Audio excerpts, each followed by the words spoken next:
So I'm here today with Jacob Morris. Welcome, Hi, Jacob. everybody.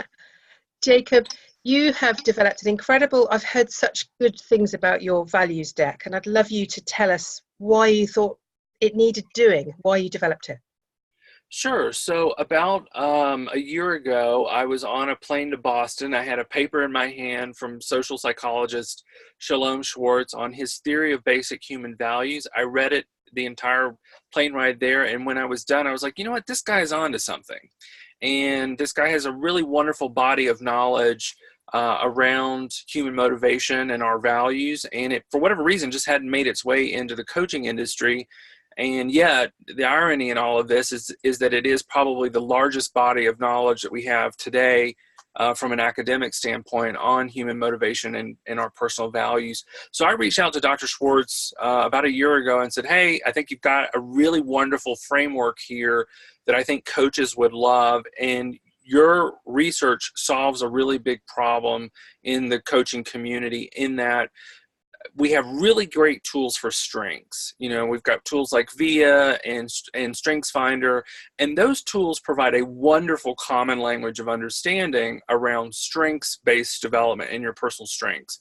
However, we really don't have the same on the value side, and so this is really where I talked to Dr. Schwartz around, look, you've got this wonderful common language of understanding, a framework around values that I think coaches can use to help administer values-based development in their practice. So let's take this research and, try to create some tools from it that are very practical. And so that's really the journey I've been on over the last year is taking this work out of kind of the academic domain and putting it into kind of more practical applications for educators and coaches and other psychologists. So on our website now, we have an online assessment and a downloadable assessment. And then we also have this product here called the Values Deck that we launched on Kickstarter.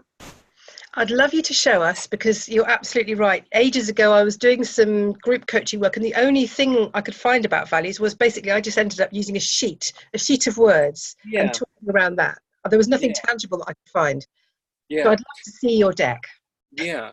So the card, it comes in this kind of very simple black box. It says the Values Deck on the front. Sorry, my lighting's not well here, but the card is, the deck includes 60 cards in it, and they're color coded by value category. And so, for example, there are 10, and let me talk a little bit about the framework here. So in the Schwartz values framework, there are 10 value themes and 57 individual values. And essentially what we do is take that entire framework and put it into this deck of cards. So it creates this kind of wonderfully color-coded card sorting game. So the first section here is colors, the themes then. Yeah, the colors are the themes. I'm just going to show you an example. So this is power. So power is red. And so, which I love to use this one as an example because there are value tools out there that talk about power as a value. The challenge sometimes with some of the other tools that are out there is that they tend to talk about values at still a very high level of abstraction. And so the one thing that is really wonderful about the Schwartz framework is that we can drill down to actually what does power actually mean. And so here you have like social power, or you have authority. Can I just ask a question? Does social power mean things like being cool? If you're in your if you're young and you're a teenager, does that include that, or is that different? So what you're describing there actually might be another dimension of power, but it could include some of that. But I think in the Schwartz framework, we might look at that as kind of social recognition.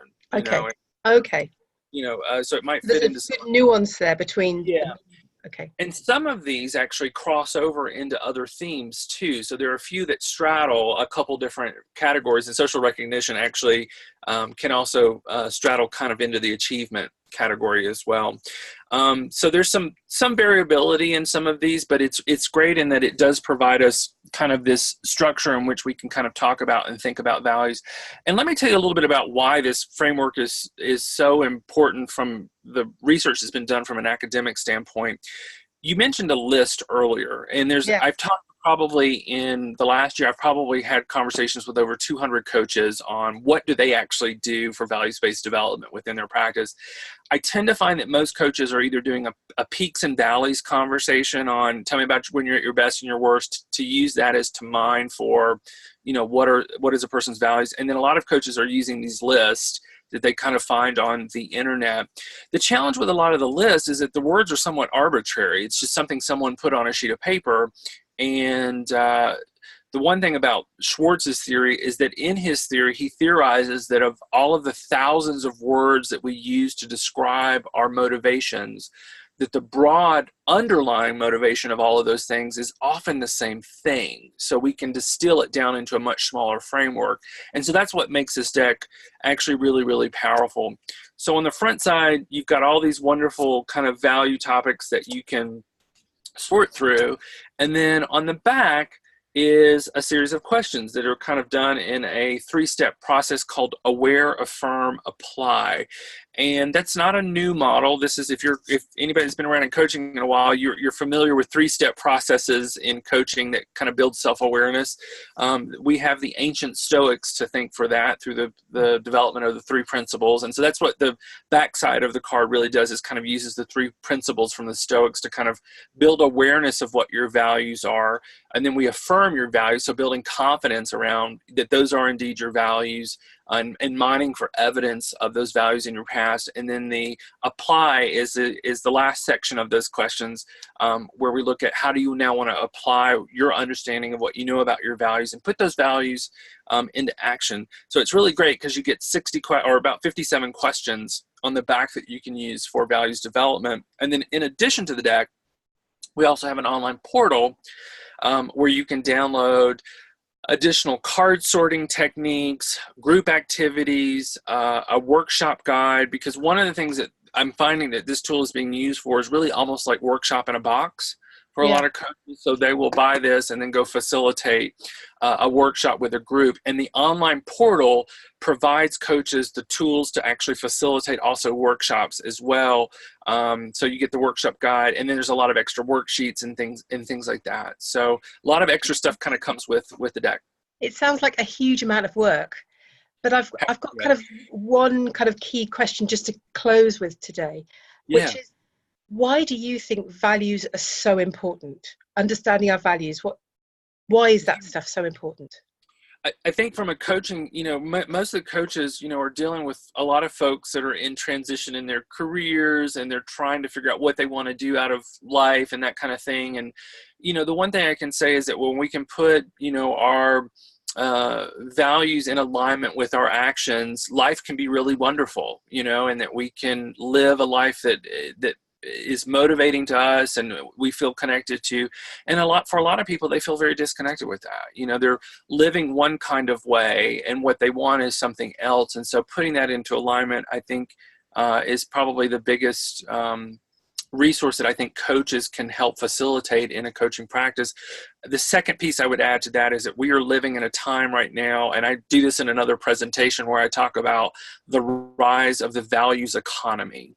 And that we are living in a time right now where if you go back 100 years, where it's very industrial and people just need a job to put food on the table. Well, we have a much larger intellectual understanding about our lives now, and how can I create meaning and relevance in the things that I do in my life. And so we're seeing values-based development in healthcare and education and investing, in the way you buy food and the way you shop for clothes.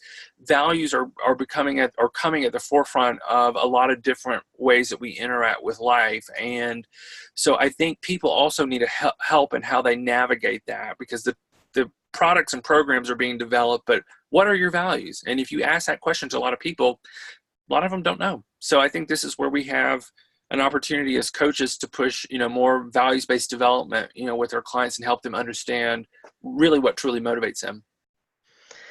Jacob, I could talk to you for hours, and it feels like we should probably revisit this conversation and look at that second piece, because that fascinates me. Because I think if people are really understanding their own values, they can't just be sold at, can they? They're part of the process. They're much more congruent and conscious about the decisions that they're making. So it's really important that people can tune into them.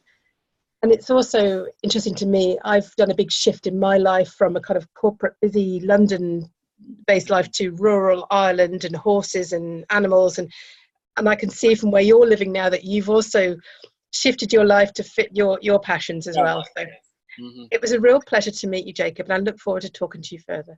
Thank you so much.